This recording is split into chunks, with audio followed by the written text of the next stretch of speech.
നിങ്ങളിപ്പോ കരുതുന്നുണ്ടോ ഞാൻ എന്തിനാ ഇപ്പൊ ഏണിയെ കയറിയിരിക്കണെന്ന്? അതിനൊക്കെ ഒരു കാരണമുണ്ട്. രാവിലെ തൊട്ട് ഞാൻ ഒരാളോട് പറയുക നമുക്ക് കണ്ണിമാങ്ങ പറിക്കാം. പക്ഷെ ഇയാളാണെങ്കിൽ അവിടെ കറങ്ങി നടന്ന് തോട്ടിൽ പോയി, പറമ്പിൽ പോയി, എല്ലായിടത്തും പോയി. അവസാനം ഞാൻ പറഞ്ഞു ഞാൻ കയറാം, പക്ഷെ കണ്ണിമാങ്ങ പറിക്കണമെന്ന്.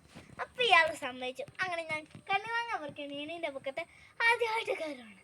ഓക്കെ ഗൈസ്, ശകലം പേടിയൊക്കെ ഉണ്ടെങ്കിലും നമുക്ക് കയറാം. ഭാഗ്യവേണ്ടത് കാണാം. കഴിഞ്ഞൊക്കെ കുറച്ച് പറയില്ല, മിണ്ടിപ്പോയില്ല. ഞാനിങ്ങനെ പിടിച്ചോണ്ട് നിക്കണ്ടേ? ആ കേറിക്കോ. മാങ്ങ മൊത്തം പറിച്ചോ. നമ്മളെ ഇന്ന് മൊത്തം കണ്ണിമാങ്ങ അച്ചാറിടും. ഇന്ന് നമ്മള് മൊത്തം കണ്ണിമാങ്ങ അച്ചാറിടും.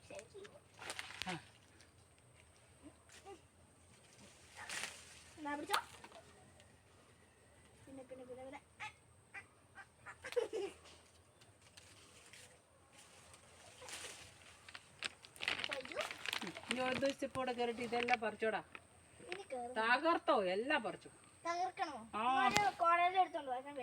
വേണ്ട, മഴ പറിച്ചോ. എങ്ങനെയുണ്ടായിരുന്നു ഗൈസിന്റെ ഡയലോഗ്?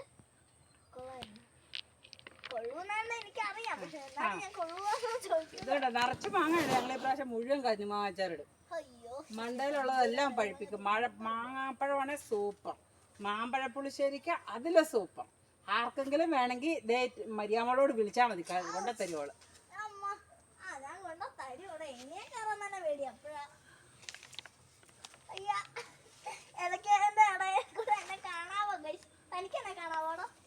അതുകൊണ്ട് പുറകിൽ ബാക്കിൽ ഒത്തിരി ഉണ്ട്. അത് വേണ്ട, അത് പറിക്കട്ടെ. അത് കുഞ്ഞൊന്നും പറിക്കട്ടെ, പക്ഷെ വലുതൊക്കെ പറിക്കും. ആ എന്നാൽ പതിയെ ഇറങ്ങിക്കോ, മതി.